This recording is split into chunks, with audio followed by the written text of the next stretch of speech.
कहानी को पूरा समझने के लिए कहानी के पिछले सभी भाग को ज़रूर देखें। उसका लिंक मैं आपको डिस्क्रिप्शन बॉक्स में दे दूंगी और साथ में कमेंट बॉक्स में पिन भी कर दूंगी, तो आप वहां से भी जाकर देख सकते हैं। पूरब सांची को घसीटते हुए काफ़ी आगे आ गया। उसने झोपड़ी के पास गलत रास्ते पर निशान बनाए, फिर सही रास्ते पर बने निशानों को मिटाता चला गया। काफ़ी आगे आया तो वहाँ पेड़ पर घर था। उसने सांची को बचाकर ऊपर खींचकर उस घर में लाकर लिटाया। वो बाहर से नीम की पत्तियां वाली डालियां ले आया। उसने वो सारी पत्तियां घर के फर्श पर बिछा दी। फिर उसने सांची को लिटाकर उसे नीम की ताज़ी पत्तियों से ढक दिया। फिर उसने वहाँ कुछ नारियल तोड़े और थोड़ा थोड़ा करके सांची को पिलाया। वो अपने दादाजी का शुक्रिया अदा कर रहा था। उन्होंने उसे ये सब सिखाया और यहाँ ज़रूरत का सामान छिपाया। उसी सामान से ये नारियल तोड़ पाया। वो भी सांची के पास लेट गया। उसे यकीन था कि यहाँ कोई उसे ढूंढ नहीं पाएगा। वो बहुत थक गया था, सो उसे भी लेटते ही नींद आ गई। वो लोग उसे जंगल में ढूंढते रहे। वो निशान वाले रास्ते पर उसे ढूंढ रहे थे, पर वो उन्हें नहीं मिला। उन्हें लगा कि वो लोग जंगल से बाहर निकल गए होंगे। मंगल ने डॉन को फ़ोन किया। डॉन अपने घर पर आकर बैठा ही था जब मंगल का फ़ोन आया। हेलो बॉस, वो जंगल में कहीं नहीं है, लगता है वो निकल गए। ऊपर से रात हो रही है, हम आ जाएं? डॉन को गुस्सा आ गया। अभी कुत्तों कैसे निकम्मे पाल रखे हैं मैंने। अगर वो निकल गए हैं तो क्या सिरों का निवाला बनने रुकना है वहाँ? वापस आ जाओ। उसकी बात सुनते ही वो वापस चल पड़े। तभी उन्हें निखिल की टीम ने घेर लिया। निखिल अपनी टीम के साथ उन्हें ढूंढने आया था। उसने उनकी गाड़ी वहां खड़ी देखी। वो कुछ लोगों को लेकर अंदर इन्हें पकड़ने आया और आखिर उन्हें पकड़ लिया, लेकिन मंगल बचकर निकल गया। निखिल ने उन्हें वहीं पीटा और पूछा, बोलो गुरु कहाँ है, बोलो। एक आदमी बोला, हमने तो बस पूरब और सचिन नाम के 2 लोगों को पकड़ा था, हमें नहीं पता ये गुरु कौन है। निखिल को तब पता चला कि सचिन को भी इन्होंने पकड़ लिया था। वो बोला, मैं उनके बारे में ही पूछ रहा हूँ, कहाँ है वो दोनों? वो आदमी बोला, पता नहीं, वो तो भाग गए थे, शायद वापस चले गए, जंगल में तो नहीं है। निखिल उन सबको पुलिस स्टेशन ले गया। उसे यकीन हो गया था कि गुरु बच गया होगा, क्योंकि वो इंटेलिजेंट था और उसके साथ सचिन भी था, तो उन्हें कोई हरा नहीं सकता था। डॉन के आदमियों को जेल में डाल दिया। निखिल ने पूरब को हर जगह ढूंढा, पर वो नहीं मिला। उसने अमित को फ़ोन किया। निखिल बोला, अमित, गुरु नहीं मिल रहा, लंगड़े डॉन ने उसे किडनैप कर लिया था। कमीने ने दादाजी को भी गोली मारी है। सचिन उसका पीछा करता हुआ वहां पहुंच गया। उसने मुझे फ़ोन करके बताया था। जब तक हम पहुंचे वो भाग गए थे। मैंने उसके कुछ आदमियों को जंगल में पकड़ लिया है। वो कह रहे थे कि गुरु और सचिन उनकी चंगुल से निकलकर भाग गए और शायद वो घर पहुंच गए होंगे, पर मैंने हर जगह देखा, वो नहीं मिले। अमित बोला, क्या तुमने मुझे क्यों नहीं बताया? हर बात मुझे एंड में ही क्यों पता लगती है? चल छोड़ ये बात, हम बाद में करेंगे, पहले सुन, हो सकता है कि डॉन उन्हें अपने साथ ही ले गया हो, उसके आदमी झूठ बोल रहे हों।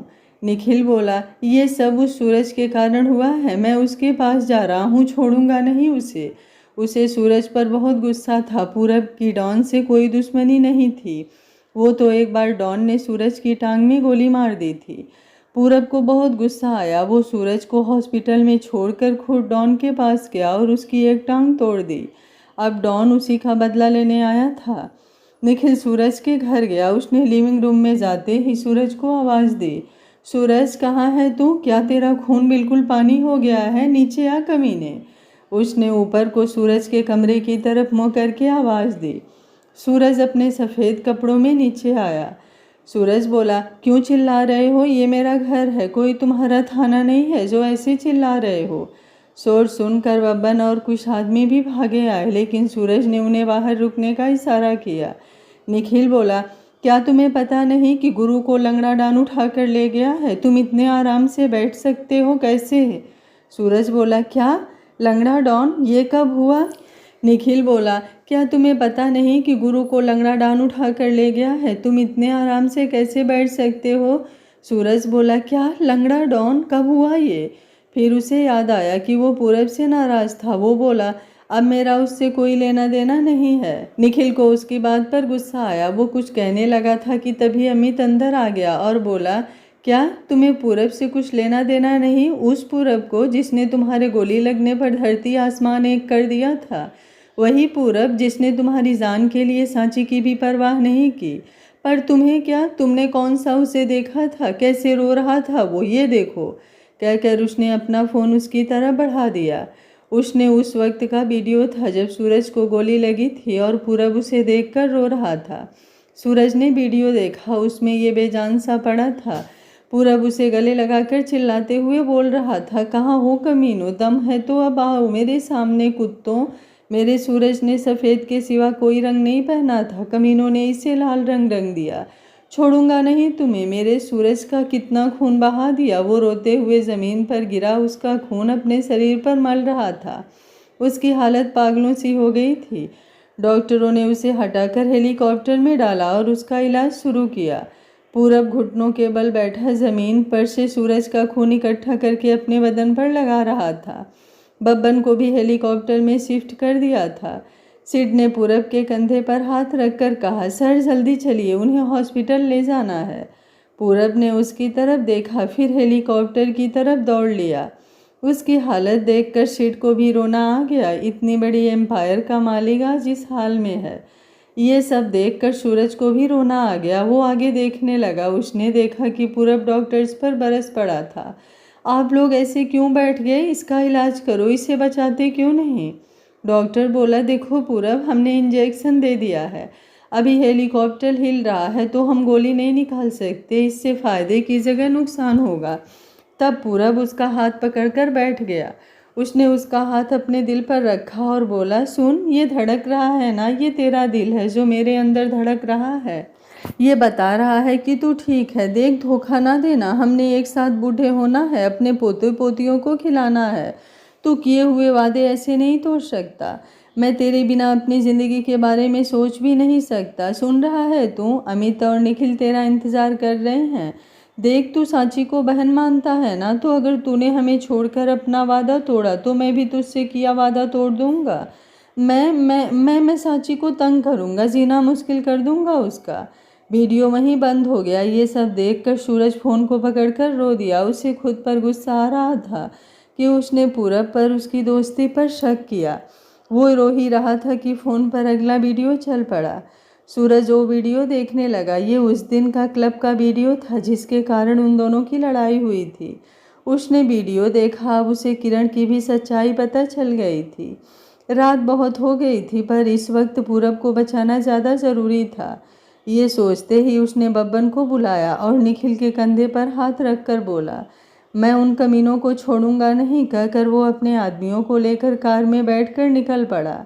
निखिल ने अमित की तरफ देखा और बोला, ये वीडियो दिखाने का आइडिया मुझे क्यों नहीं आया?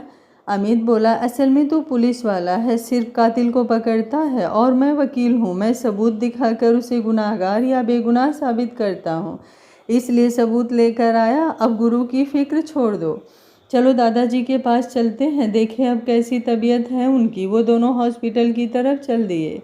सूरज अपने आदमियों के साथ लंगड़े डॉन के घर पहुंच गया। वो 4-5 गाड़ियां भरकर लेकर गया था, उससे 3 गुना जितना वो पूरब के दादाजी के घर ले गया था। उसके आदमियों ने उसके घर को हर तरफ से घेरा डाल लिया था। वो अंदर आया और बोला, कमीने बाहर निकल, तूने मेरे होते हुए मेरे दोस्त की तरफ देखा भी कैसे? कहाँ छुप कर बैठ गया? बाहर आ। वो डाइनिंग टेबल की कुर्सी खींचकर उस पर पैर रख कर बैठ गया और सिगार सुलगाते हुए बोला। लंगड़ा डॉन सुस्ताता हुआ बाहर आया। वो सूरज को देखकर बोला, इतनी रात हो गई है, चिल्लाओ मत, मेरे घर में बैठे हो। सूरज ने एक गिलास उठाकर उसकी तरफ मारा और बोला, मेरा गुरु कहाँ है? कहाँ है वो? कहाँ रखा है उसे? अगर खुद बता दोगे तो बेहतर, नहीं तो मेरे आदमी सारा घर उधेड़ डालेंगे। और वो मजाक नहीं कर रहा था, वो सच में ऐसा कर सकता था। डॉन और उसके आदमी 2 कदम पीछे हट गए। फिर डॉन बोला, हमने तो सुना था कि तुम दोनों की लड़ाई हो गई, फिर उसके लिए मुझसे लड़ने आ गए। असल में तो दुश्मन का दुश्मन दोस्त होता है, तो हमसे हाथ मिला लो। उसकी बात सुनकर सूरज को गुस्सा आ गया। वो बोला, हाथ मिलाऊं, वो भी तुझसे जिनसे तुमने जाने कितने ही कत्ल किए हैं। रही गुरु की बात, तो उसने हमेशा लोगों को बचाया है। वो उसके बिल्कुल पास चला गया। उन्होंने समझा कि वो हाथ मिलाने आ रहा है, पर उसने आते ही डॉन का कॉलर पकड़ लिया। सूरज बोला, बातें बहुत कर ली, अब बता वो कहाँ है, ये आखिरी बार है, सही सही बता दो, नहीं तो छोड़ूंगा नहीं तुम्हें। तब मंगल बोला, वो बहुत चालाक है, वो भागकर जंगल में छुप गए, जबकि उसके साथ वाला वो सचिन घायल था।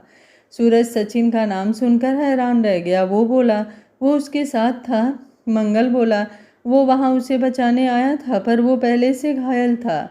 बॉस के मारने से उसका जख्म खुल गया। सूरज के आदमियों ने उसे पकड़ लिया था। सूरज बोला, तुम सच कह रहे हो कि वो जंगल में है? मंगल बोला, गए तो वो जंगल में थे, पर हमने खूब ढूंढा, वो नहीं मिले, शायद वो वहाँ से भाग गया होगा।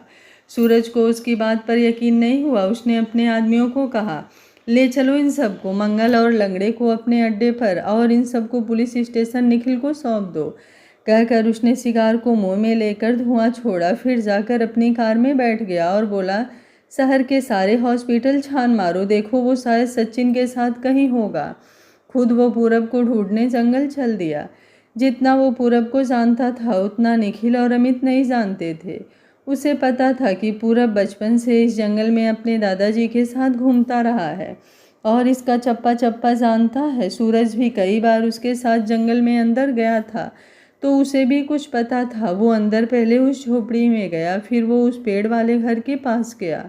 वहाँ उसे खाली नारियल और नीम की ताज़ी पत्तियाँ दिखी। वो समझ गया कि पूरब यहीं था। उसने नीचे ध्यान से देखा। बेशक पूरब ने निशान मिटा दिए थे, पर उसे पूरब की परफ्यूम की खुशबू से पता चल गया कि वो किस तरफ गया है। उसे दूसरी तरफ सड़क का रास्ता पता था और उसे यकीन हो गया कि पूरब उसी ओर गया होगा।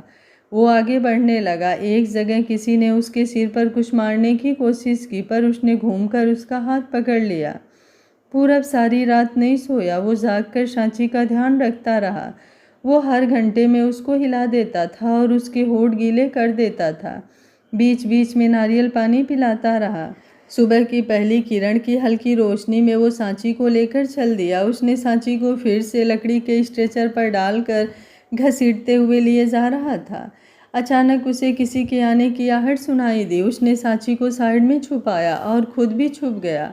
उसने परछाई को देखते ही उस पर हमला कर दिया, लेकिन उसने घूमकर उसका हाथ पकड़ लिया और बोला, कब से तुम्हें ढूंढ रहा हूँ, पता था तू ऐसे ही स्वागत करेगा। कहकर सूरज ने उसे कंधों से पकड़कर ऊपर से नीचे तक देखा। पूरब को शुरू से भरोसा था कि सूरज ही उसे बचाने आएगा। दोनों ने एक दूसरे को गले लगा लिया। दोनों की आंखें नम थी। बब्बन और सूरज के और दो आदमी ये सब देखकर हैरान रह गए। उन्हें पता तो था कि ये दोनों दोस्त हैं, पर आज पहली बार देखा था। सूरज ने उसके चेहरे से धूल साफ की और उसके कपड़े सेट किए और बोला, तू साफ कपड़ों में ही अच्छा लगता है गुरु। फिर उसे सचिन की याद आई और पूरब से पूछा, मैंने सुना सचिन तेरे साथ था और उसको चोट भी लगी है, कहाँ है वो? पूरब को अब लगा कि शायद सूरज सचिन के कारण ही उनके पीछे आया हो। उसे सोचते देख सूरज बोला, मैं उसे पकड़ने नहीं आया हूँ, मुझे अमित ने वीडियो दिखा दी है, मुझे तो सच्चाई पता चल गई है। मैं तुम्हें बचाकर अपनी दोस्ती निभाने आया हूँ। अब पूरब को उस पर यकीन हो गया। उसने झट से सांची को बाहर निकाला और सूरज को साइड में लाकर बोला, एक बात बताऊँ, सांची ही सचिन है। इतना सब के बीच सूरज को उसकी बात समझ नहीं आई। वो वैसे ही बोला, अच्छा। लेकिन जब बात समझ आई तो हैरानी से सांची की तरफ देखा और बोला, क्या? तू क्या कह रहा है? पूरब बोला, धीरे बोल, अगर तेरे आदमियों को पता चल गया तो इसका जो खौफ है वो खत्म हो जाएगा। सूरज धीरे धीरे बोलने लगा, नहीं, मेरा मतलब है कि अपनी सांची ही सचिन बनती थी। मतलब वो शुरू से ही सांची था और हम उन्हें दो समझते रहे। मैंने उस दिन सचिन समझकर अपनी सांची को मारा। उसे खुद पर गुस्सा आया। उसने एक पेड़ पर मुक्का मारा। फिर वो अपने आदमियों से जो सांची को उठाकर ले जा रहे थे उनसे बोला, जल्दी चलो, तुम्हारे पैरों में मेहंदी लगी है क्या? उसके बोलते ही सब जल्दी जल्दी चलने लगे। पूरब और सूरज आगे चल रहे थे, वो उसे लेकर पीछे आ रहे थे और बब्बन और एक और सूरज का खास आदमी सबसे पीछे था। जल्द ही वो सड़क के दूसरे किनारे पहुंच गए। पूरब ने सूरज के फ़ोन से फ़ोन करके एम्बुलेंस पहले ही मंगा ली थी। वो पहुंचे तो एम्बुलेंस सड़क पर खड़ी थी। पूरब ने कहा, इसे एम्बुलेंस के पास ले आओ। रुक जाओ, मैं खुद उठाऊंगा, तुम पीछे हो जाओ, कहकर उसने सबको पीछे कर दिया और सांची को खुद ही उठाकर एम्बुलेंस में डाला। किसी को हाथ नहीं लगाने दिया। फिर वो और सूरज एम्बुलेंस में बैठ गए। सूरज अपने आदमियों से बोला, तुम लोग वापस जाओ और हाँ, बब्बन उस तरफ सोम को फ़ोन कर देना कि बाकी सबको लेकर वापस जाए, कहकर वो लोग हॉस्पिटल की तरफ चल दिए। रास्ते में डॉक्टर ने सांची को चेक किया। ये लेडी डॉक्टर थी। पूरब ने पहले ही कह दिया था कि एम्बुलेंस में लेडी डॉक्टर को ही भेजना। डॉक्टर ने नर्स के साथ मिलकर पर्दा करके सांची के कपड़े बदलवाए, फिर उसकी पट्टी बदली। उन्होंने पर्दा हटाया तो पूरब बोला, डॉक्टर कैसी है वो? डॉक्टर बोले, जख्म तो ठीक है पर खून ज़्यादा बहने से बेहोश है। हॉस्पिटल जाकर खून चढ़ा देंगे, फिर ठीक हो जाएगी, आप ब्लड अरेंज कर लो, वो बोली। सूरज बोला, डॉक्टर हमारा ब्लड ग्रुप सेम है, आप मेरा ब्लड दे दीजिए। डॉक्टर बोले, बस हम कुछ देर में हॉस्पिटल पहुंच जाएंगे, फिर दे देंगे, डरने की कोई बात नहीं है। डॉक्टर भी बैठ गए। पूरब सूरज से बोला, सूरज तुमने किरण को बहन तो मान लिया, पर पता नहीं क्यों वो अपनी किरण नहीं लगती। एक बात कहूँ, तुमने उसकी पीठ पर वो चोट का निशान देखा था जो किरण के झूले से गिरने से बना था? सूरज बोला, नहीं मैंने नहीं देखा था, पर मैंने नीता से कहा था, उसने चेक किया था, निशान नहीं था। तो नीता कहती है कि बचपन के निशान कई बार मिट जाते हैं। पूरब बोला, अगर मैं कहूँ कि मैंने सांची की पीठ पर ऐसा ही निशान देखा है तो? सूरज ने हैरानी से पूछा, क्या? सांची तो मुझे शुरू से ही अपनी किरण लगती थी, इसकी कई बातें मुझे किरण की याद दिलाती थी, पर हमारी डीएनए मैच नहीं हुआ था। पूरब बोला, उससे क्या होता है, कई बार टेस्टिंग में गड़बड़ हो जाती है। तुम इसके भाई हो तो तुम्हें निशान दिखा देता हूँ, कहकर उसने उल्टा लेटी सांची की चादर कमर तक की और उसका कमीज ऊपर उठाया, फिर पट्टी तक चादर कर दी और ऊपर निशान सूरज को दिखाया। निशान देखकर सूरज भी हैरान रह गया। बिल्कुल ऐसा ही निशान था, क्रॉस का निशान था, जैसे एक तरफ से एक झूला लगा था और दूसरी तरफ से उसकी साइकिल जिसमें क्रॉस का निशान बन गया था। फिर उसने उसे ढक दिया। सूरज बोला, जाने क्यों मुझे भी अब लगने लगा है कि ये मेरी किरण है, वो कोई और है, क्योंकि उसकी कोई हरकत किरण से नहीं मिलती। मुझे लगा था कि अकेले रहने से आदत बदल गई है, पर ऐसा नहीं होता। पूरब ने धीरे से कहा, क्यों ना हम दोबारा डीएनए टेस्ट करवा कर देखें? सूरज भी मान गया। वो लोग हॉस्पिटल पहुंच गए। सूरज ने सांची को अपना खून दिया। कुछ देर में उसे होश आ गया। उसने खुद को हॉस्पिटल में पाया तो उसे सब याद आ गया। फिर उसने अपने बालों को हाथ लगाया तो पाया कि वो सांची के रूप में थी, पर वो तो सचिन बनकर आई थी। तभी पूरब अंदर आया और बोला, अब कैसी हो? सांची बोली, ठीक हूँ। वो मैं सचिन? पूरब बोला, वो बेचारे मेरी जान बचाता हुआ मारा गया, अब बस मेरी सांची है। तभी सूरज भी अंदर आ गया। सूरज बोला, कमाल है, मेरी बहन ने मुझे भी पता नहीं लगने दिया कि वो सचिन है। तुम सच में कमाल हो। वो फाइटिंग कैसे सीखी? पूरब बोला, सूरज तुम्हारे पास तो सांची भी कम आती थी और सचिन भी। मुझे देख, दिन रात सांची के साथ रहता था, शाम को सचिन के पास भी जाता था, पर मैं ही इसे पहचान नहीं पाया। एक दो बार शक हुआ, पर अगले ही पल लगा, नहीं ऐसा नहीं हो सकता। कहाँ छुई मुई सी सांची और कहाँ वो तगड़ा मुस्टंडा Sachin. Hands off to you Sanchi. एक बात पूछूं, क्यों ऐसा क्यों किया? सांची बोली, ये बहुत लंबी कहानी है। आपको पता है कि मैं अनाथ आश्रम में पली बड़ी हूँ। हमारे आश्रम में बच्चे ज़्यादा थे और कमाई कम थी। तब मैं काम करने निकली, पर लड़की देखकर लोग फ़ायदा उठाने की कोशिश करते। तब मैंने जूडो कराटे सीखी और लड़का बनकर इधर उधर नौकरी की। इस दौरान मेरे शॉप मालिक ने अपनी वाइफ की जासूसी करने को कहा, मैंने कर दी। बदले में उसने मुझे इतने पैसे दिए। तब मैंने यही काम शुरू कर दिया और अपने साथ दो और लोगों को काम पर रखा।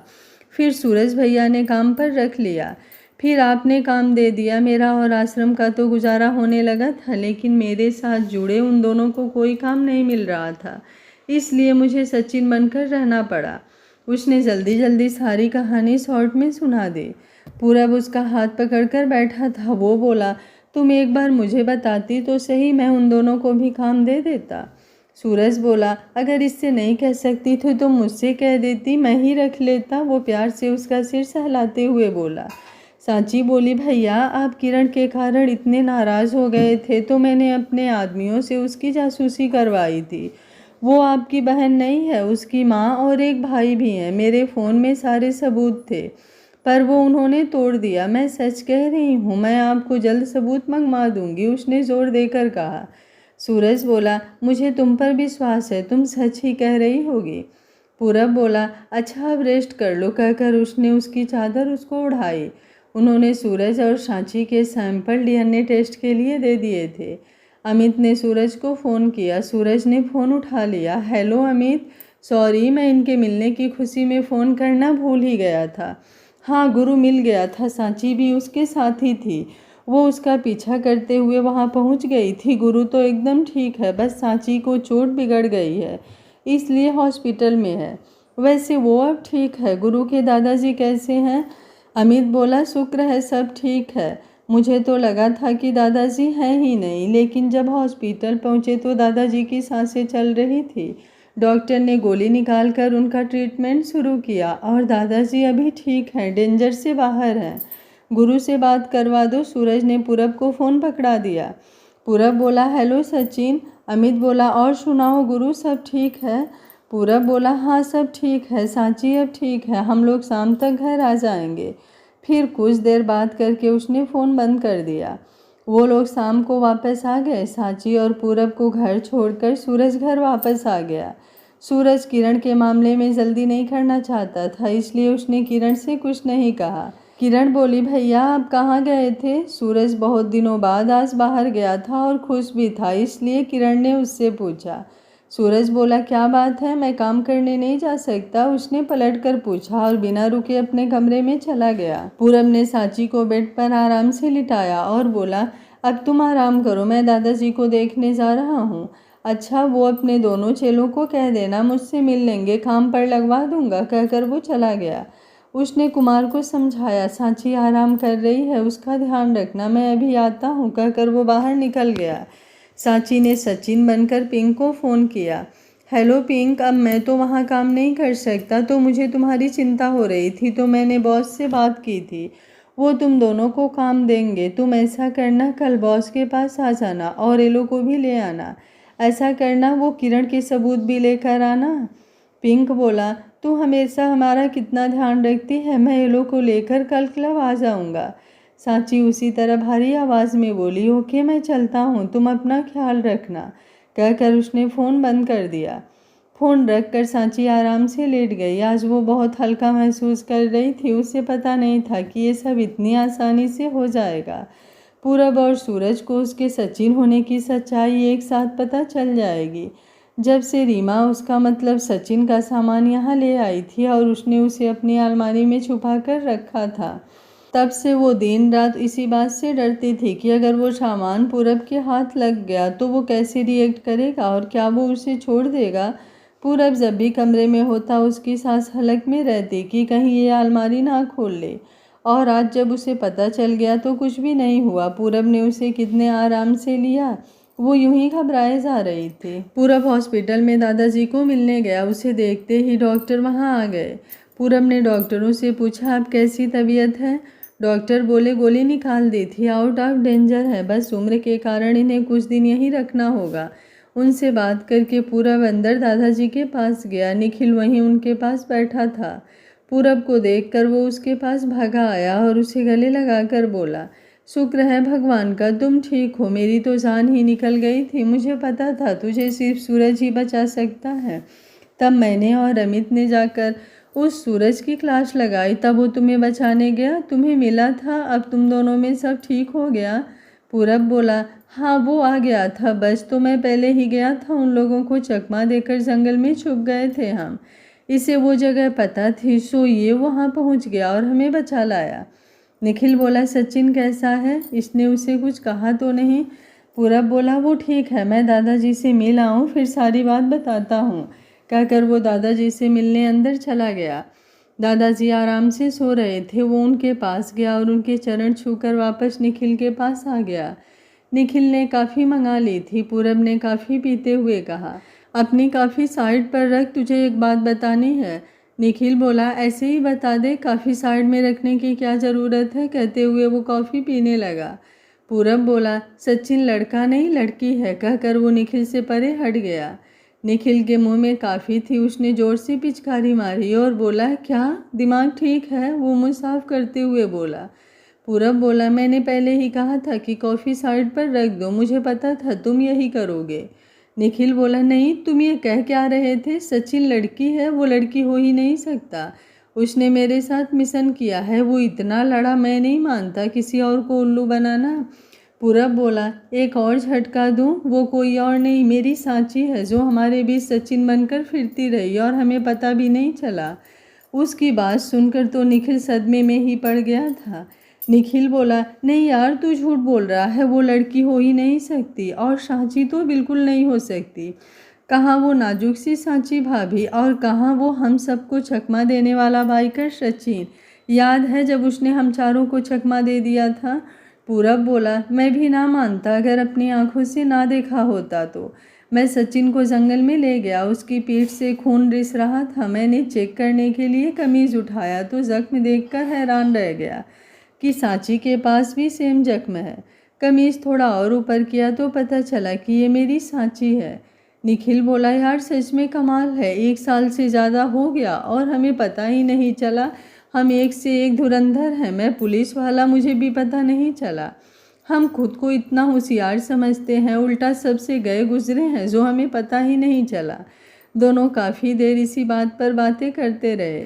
अगले दिन पिंक और एलो पूरब को क्लब में मिलने आए। उसने उन दोनों को क्लब में ही काम पर रख लिया। पिंक ने उसे किरण की वीडियो दिखाई। इसमें वो किसी औरत से बात कर रही थी। वो बोली, मम्मी आपको कितनी बार कहा है तुम ना आया कर, मैं हर महीने पैसे पहुंचा तो देती हूँ, फिर क्यों आई? माँ बोली, वो बबलू मोटरसाइकिल मांग रहा है, बोला कि आज ही दिलाओ, क्या करती? तब किरण ने उसे एक पैकेट दिया।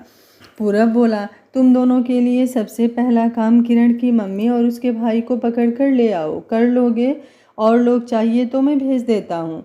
पिंक बोला, अरे ये तो बहुत आसान काम है, कल ले आए। पूरब ने उन्हें कह दिया कि कल वो उन दोनों को क्लब में ले आए। उनसे मिलने के बाद पूरब दादाजी के पास गया। उसके पापा भी आ गए थे, दोनों बातें कर रहे थे। पूरब अंदर आया और बोला, और सुनाओ हैंडसम, कैसे हो?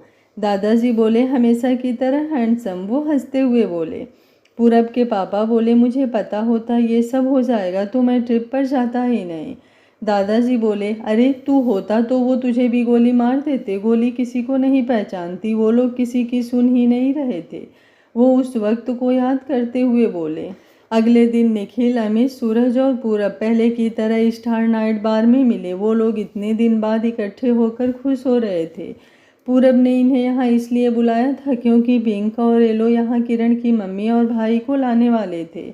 अमित बोला, क्या सांची ही सचिन है? ये हो ही नहीं सकता। कहाँ वो चुस्त चालाक बाइकर, कहाँ भाभी? निखिल बोला, तो और नहीं तो क्या, मैं भी यही कह रहा हूँ, दोनों एक जैसे कैसे हो सकते हैं? एक ज़मीन तो एक आसमान है। अमित बोला, वही तो, एक आग तो एक पानी। पूरब बोला, अच्छा अब शांत हो जाओ, ये बात बाहर किसी को पता नहीं चले, इसमें बेइज्जती हमारी ही होगी। हम 4 जाने माने धुरंधर एक नाजुक सी लड़की से हार गए। सूरज बोला, तू जो मर्जी कह ले, लेकिन सच्चाई यही है कि सचिन ही सांची है। मुझे भी बड़ी मुश्किल से ही यकीन हुआ था। आखिर सांची को मैंने बहन माना है तो कुछ तो इंटेलिजेंट होगी ही। उसने सिगार से धुआं छोड़ते हुए कहा। पूरब बोला, हाँ भाई बहस छोड़ो, सांची ने माना है कि वो ही सचिन है।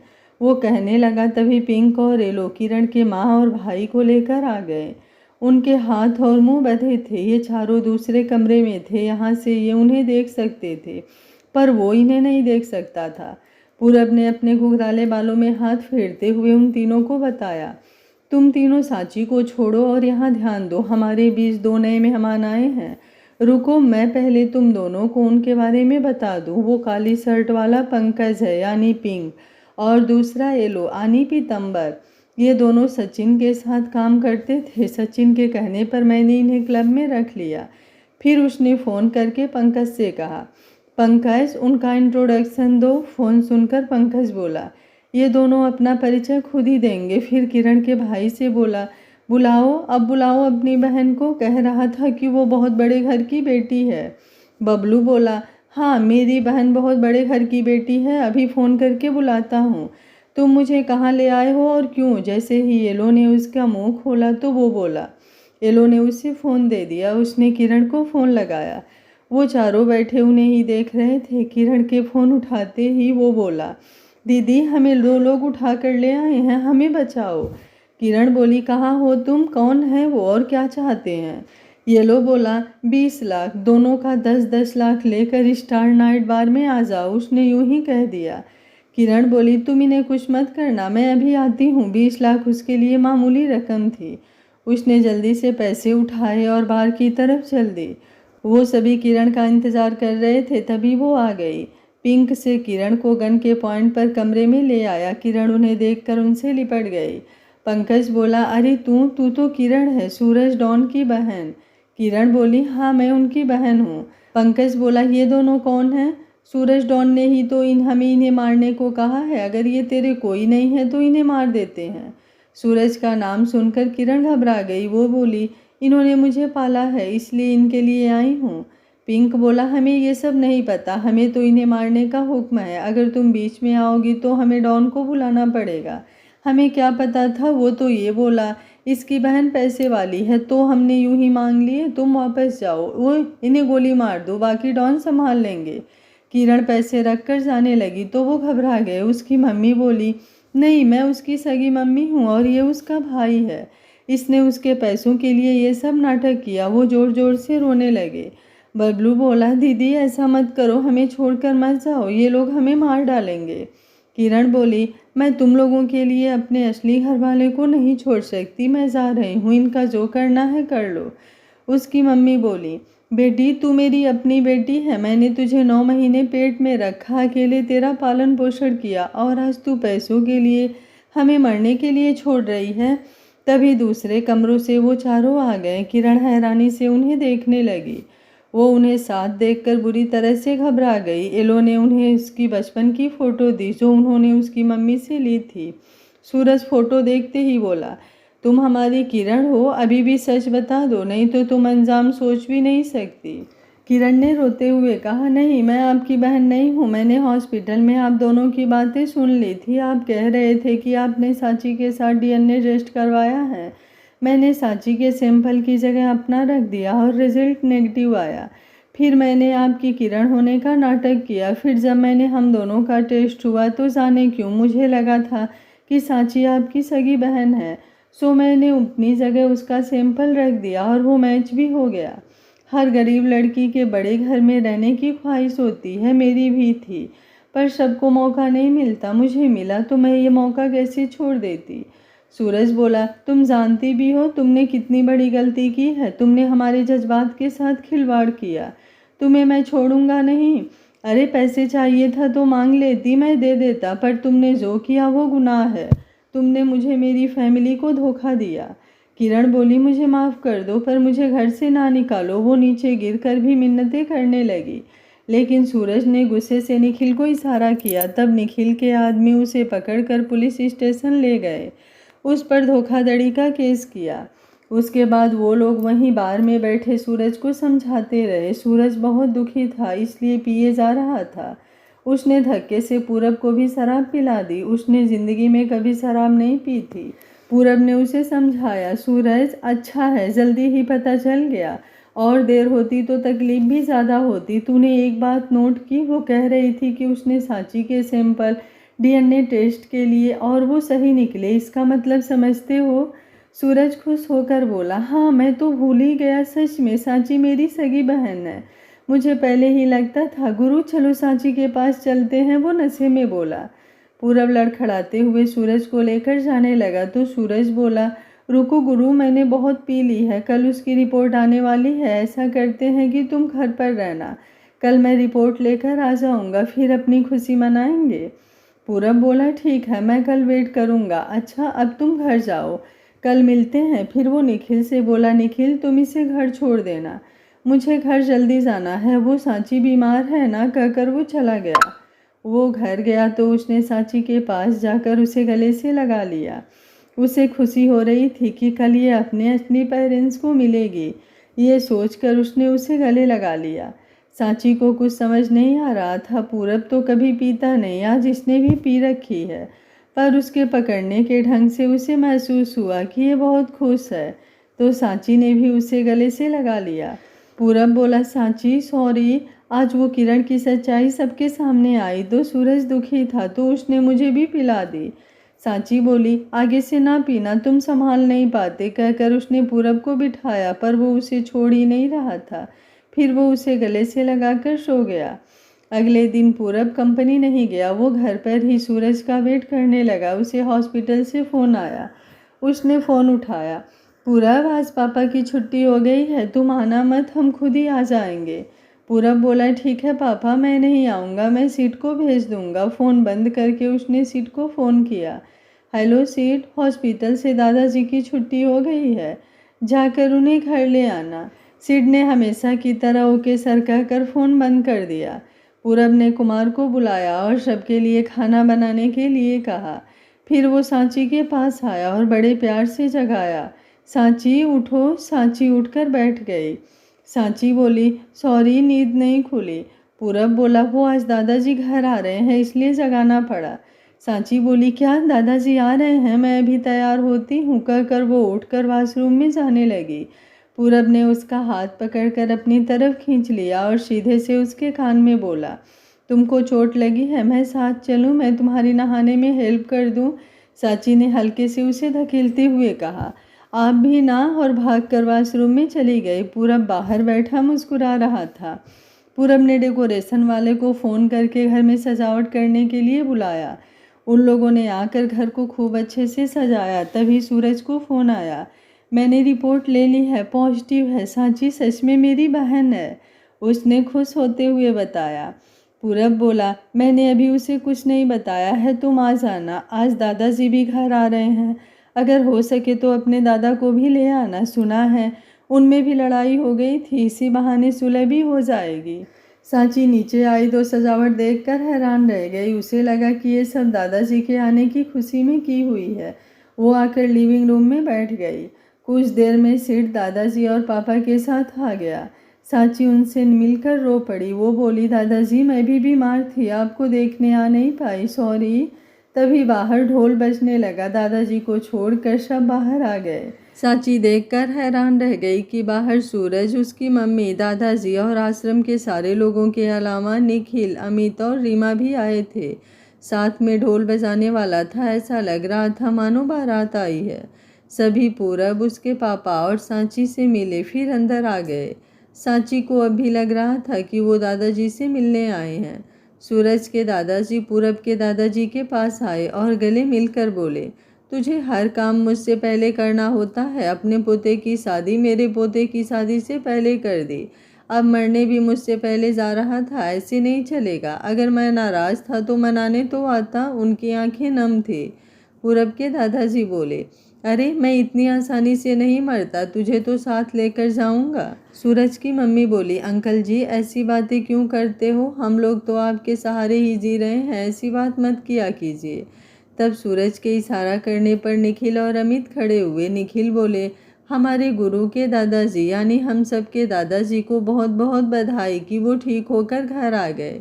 हम सब की जान बचती है इनमें, ये हमेशा ऐसे ही हैंडसम रहे। सबने तालियां बजाई।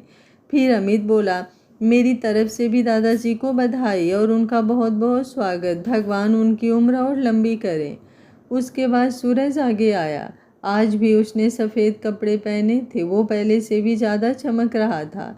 आज उसके सामने बड़े थे तो उसने सिगार को जेब में ही कैद कर लिया था। वो अपने स्टाइल में चलता हुआ आगे आया और बोला, मेरी तरफ से दादाजी को ठीक होकर घर आने पर बहुत बहुत बधाई। मैं आपको दो बातें बताना चाहता हूँ, एक गम की और दूसरी खुशी की। वो जो किरण जिसे हम अपनी किरण बनाकर ले आए थे वो नकली किरण थी। वो पैसों के लिए हमारी किरण बनकर आई थी। सूरज के दादाजी एकदम खड़े हो गए। ये क्या कह रहा है तू? उसे तो तू ही लेकर आया था, फिर अब वो कैसे नकली निकली? सूरज की मम्मी, पापा, मुझे वो तो शुरू से ही अपनी नहीं लगी, इसलिए तो मैं उसके साथ ज़्यादा रही नहीं। मैंने तुम्हें बताया नहीं था सूरज, पर वो पापा से मेरी चुगली करके मुझे डांट पड़वाती थी। सूरज बोला, आप पहले बताते तो शायद मैं यकीन ना करता, पर अब मुझे पता है कि वो ऐसी ही थी। उसने मेरी और गुरु की लड़ाई करवा दी, फिर मुझे मेरे ही दोस्तों के खिलाफ भड़का दिया। अगर वो मेरी बहन होती तो उसे समझाता, पर उसकी सच्चाई सामने आ गई और अब वो जेल में है। सभी चुपचाप सुन रहे थे। तभी सूरज बोला, इसके अलावा एक खुशखबरी भी है। उसने हमें बता दिया कि हमारी असली किरण कौन है। मैंने सब जांच कर ली है, ये हमारी असली किरण है, वो आज हम सब के बीच में है। उसके दादाजी फिर खड़े हो गए और बोले, इस बार फिर से धोखा तो नहीं? सूरज बोला, नहीं दादाजी, ये देखिए डीएनए टेस्ट रिपोर्ट, ये मैंने सबसे छुपा कर की। और मम्मी, आप इन कंगन को पहचानती हैं? देखिए, उसने 2 छोटे छोटे कंगन मम्मी को पकड़ा दिए। उन्हें देखकर मम्मी रोते हुए उसे हिलाते हुए बोली, ये मेरी किरण के हैं, कहाँ हैं वो? ये उसी के कंगन हैं। सूरज ने पूरब को इशारा किया। वो सांची को लेकर आगे आया। सांची को कुछ समझ नहीं आ रहा था कि ये सब चल क्या रहा है। पूरब ने सांची को सूरज को पकड़ाया और धीरे से बोला, ध्यान से पकड़ना। सूरज ने सांची को गले से लगा लिया। पूरब का दिल घबरा रहा था कि कहीं उसकी चोट में दर्द ना हो। फिर सूरज अपनी आंखें साफ करता हुआ बोला, दादाजी, मम्मी, अपनी किरण ये है। आप इसकी पीठ पर वो निशान भी देख सकते हैं जो बचपन में झूले से गिरने पर बना था। उसकी मम्मी खुशी से उससे लिपट गए। दादाजी धीरे धीरे चलकर वहां पहुंचे। सांची कन्फ्यूज्ड सी तब देख रही थी। उसे ये कंगन तो याद है, इसे मौसी ने दिखाए थे। उसने पूरब की तरफ देखा। वो भाग कर आया और उससे पूछा, दर्द तो नहीं है ना? ठीक हो ना? वो सिर हिलाकर मुस्कुरा दी। उसकी आंखों से आंसू बहने लगे। मम्मी, दादाजी और सूरज उसे चुप करा रहे थे। पूरब पास में खड़ा गीली आंखों से मुस्कुरा रहा था। उसने अपने घुघराले बालों में हाथ मारा और बोला, भगवान महान है। पूरब के दादाजी सूरज के दादाजी को बोले, तू लड़ रहा था ना कि हमें संबंधी होना चाहिए था। पूरब की शादी तेरी पोती से होनी चाहिए थी। ले, हो गई तेरी पोती मेरी बहू और बन गए हम संबंधी, कहकर दोनों गले मिल गए। सभी ने एक दूसरे को बधाई दी। सांची अपनी मम्मी को रीमा और आश्रम वालों से मिला रही थी। वे चारों अपनी बातों में मस्त थे। पूरब सबको देख रहा था। फिर सूरज की पीठ पर हाथ मारते हुए बोला, और सुना साले, क्या हाल है? उसकी बात सुनकर सब हंस दिए। पूरा घर उनकी हंसी से गूंज उठा। आज कहानी का लास्ट पार्ट है। कमेंट करने में कंजूसी आप लोग बिल्कुल मत कीजिएगा। कहानी आपको कैसी लगी कमेंट बॉक्स में अपनी राय ज़रूर दीजिएगा। और इस कहानी के बाद आप किस कहानी का सेकंड सीजन देखना चाहते हैं? फना तेरे इश्क या ज़िद मोहब्बत? मुझे कमेंट बॉक्स में अपनी राय ज़रूर दीजिएगा।